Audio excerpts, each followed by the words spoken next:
tadi, 13 miliar Iya. yang Pakuwon ada, kemudian pembayaran juga untuk coupling regency. Iya, tapi kan ini 5 miliar, ini 5 miliar untuk dua-duanya atau masing-masing coupling itu?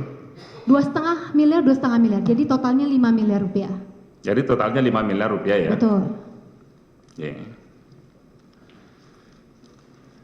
Masih aset ya, kalau aset pesawat ada nggak yang Enggak. dimiliki? Gosip. Oh itu gosip ya? Iya.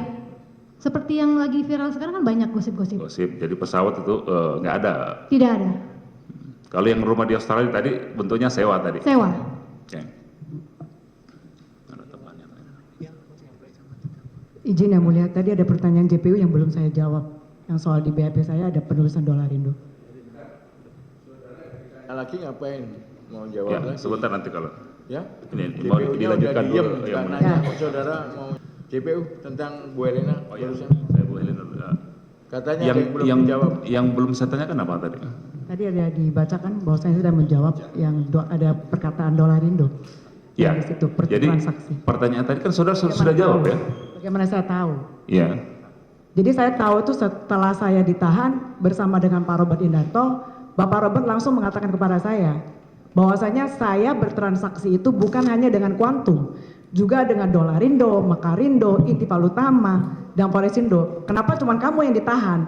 Jadi saya tahu itu dari dia, begitu. Oke, tadi udah di jawaban saya seperti itu ya. Iya, Jawaban jadi kenapa saya jawab saksi itu? juga Karena- seperti itu ya. iya. Itu udah terjawab ya. Ini ada satu pertanyaan lagi untuk Bu siapa? Bu Sandra Dewi ya, terkait pernah naik pesawat jet nggak? Ya, Pernah. bersama terdakwa Pak Harvey? Betul. Dari mana ke mana? Dari Oke. Jakarta ke Hong Kong. Tahun berapa pada saat itu? 2019 Desember. Desember 2019. Iya. Pembayarannya Pak Harvey Harvey. Saudara masih ingat atau tahu berapa total pembayaran untuk tidak bertanya. sewa itu? Saya tidak bertanya. Ini pelang-pelang nggak penyewaannya? Iya, betul. Oke, 2019 ya? 2019. Cukup? Sementara kami Jadi kepala cabang 1 tahun 2 bulan. 1 tahun 2 bulan. Kalau menjadi kepala cabang itu apa yang dilakukan persiapannya sebelum menjadi kepala cabang? Ada persiapan nggak, training apa gitu yang pengetahuan terkait dengan bisnis proses dan lain sebagainya? Itu paralel, Pak. Paralel, apa itu? Yang dikasih apa aja? Learning by doing, Pak. Jadi sambil kita melakukan. Ya. Jadi yang mengirim adalah Quantum, yang menerima adalah Quantum. Oh tidak, Coba. Pak. Jadi yang benar bagaimana? Ini makanya saya bicara sesuai dengan BAP saya, Pak. Enggak, ya udah nggak usah ngomong itulah. Iya. Sekarang saudara ngomong dengan saya, bukan dengan berita acara ya. Siapa? Yang mengirim siapa sekarang kenyataannya? Pak Tamron, Pak. Pak Tamron ya. Yang menerima? Quantum, Pak. Itu jawabannya. Dituliskan dalam slipnya, pengirimnya Quantum, penerimanya Quantum. Bentar ya. Yang memerintahkan Pak Tamron ya. Pak Tamron, Pak. Siapa? Apakah saudara yang menulis bahwa yang pengirimnya adalah Quantum? Sudah dari Pak Tamron, Pak. Enggak, yang menulis. Yang menulis? Yang di Dari nasabah, Pak. yang menulis? Yang benar. Iya, Pak. Itu jawabannya gimana? Di Dia, keterangan dia disumpah beda-beda. loh ya. Keterangan beda-beda. Kita lihat di BAP yang menuliskan yang bersangkutan. Yang di berita acara yang menulis adalah saudara. Saya Dari Bank Mandiri Bank gimana? Mandiri yang menuliskan. yang menuliskan itu tambahan untuk melengkapi NPWP, Pak. Wah, gimana sih? Nah, itulah. Saudara yang jelas ah. Iya, Pak. Saudara Maaf bisa ya, tahu. dari semua saksi ini yang agak rumit dikit saudara. Yang lainnya enak-enakan aja Iya. ya. Malah ada yang malah mau menjawab lagi ya. Saksi Helena malah over kan gitu ya. Tapi nggak apa-apa. Ini persidangan ya seperti ini lah ya. Coba saksi yang benar bagaimana sih? Jadi slip itu Enggak, yang menulis siapa? yang menulis dari Pak Tamron, Pak. Ditulis apa di situ? Nama, Pengirimnya? penerima dan penerima, Pak. Enggak, pengirimnya ditulis siapa? Pengirimnya Quantum, Pak. Antum itu. Yang nulis Pak Amron, saudara. Dari Pak Tamron, Pak. Pak Tamron yang memerintahkan saudara apa yang Pak Tamron yang menulis? Tapi yang nulis adalah saudara. Bingung nggak? Itu dua hal yang berbeda loh. Itu dari kita bantu melengkapi, Pak, sesuai dengan WA chat-nya itu, Pak. Itu coba seperti Iya. itu. Ya, jadi Perintah dari WhatsApp. saya melihat ada keterangan yang yang berbeda antara menulis sendiri, antara diperintahkan. Itu dua hal yang berbeda. Jadi saya mohon Enggak, untuk yang diingat. benar gimana ya? Coba pahami ya pertanyaan saya. Saya nggak akan ngulangi lagi, ini terakhir ya. Jadi saudara diperintahkan Pak Tamron itu apa?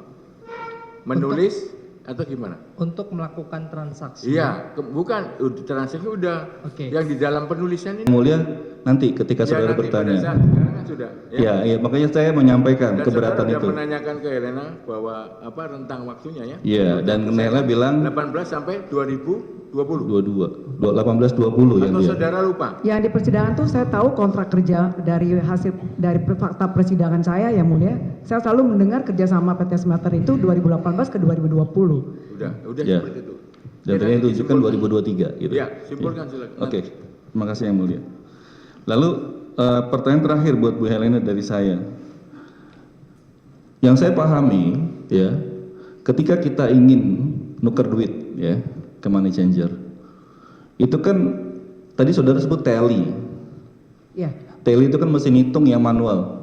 benar tele. 2016. 8 November 2016. Iya. Dan dalam perjalanan 2016 sampai sekarang Ibu dikaruniai 2 anak, Ibu. Betul. Laki-laki dua-duanya, Iya. umur 6 dan 5 tahun ya. Sekarang udah kelas berapa Bu yang paling besar? Yang paling besar kelas 1 SD. Kelas 1 SD. Iya. Yang kecil udah sekolah? Sudah, masih TK Nah. besar. Selama Ibu ya dalam masa perkawinan dengan Pak Harvey,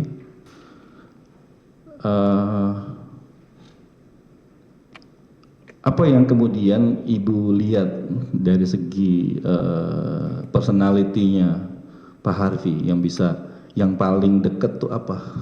Misalnya apa sih yang karena saya banyak dengar misalnya Pak Harvey itu adalah orang yang generous, ringan tangan, dia bantu orang, nggak ngelihat siapa.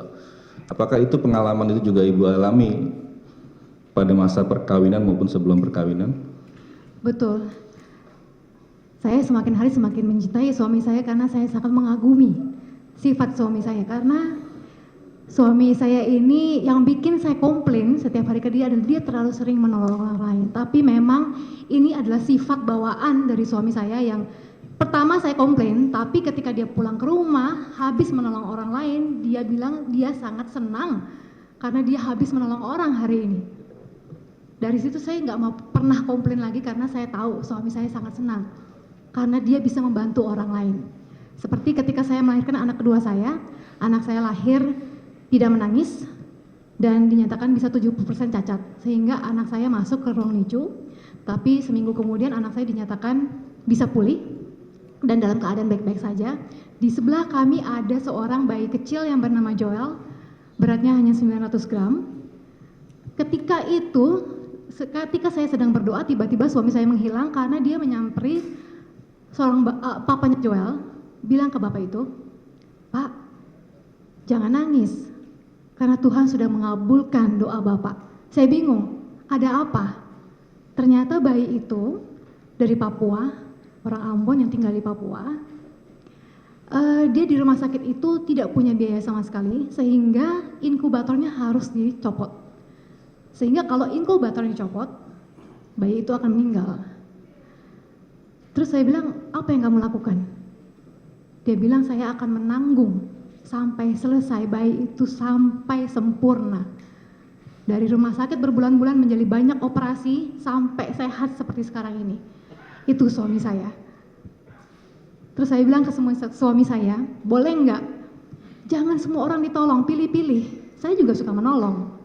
Tapi kadang-kadang ada orangnya juga yang kadang-kadang nggak usah ditolong. Nggak bisa.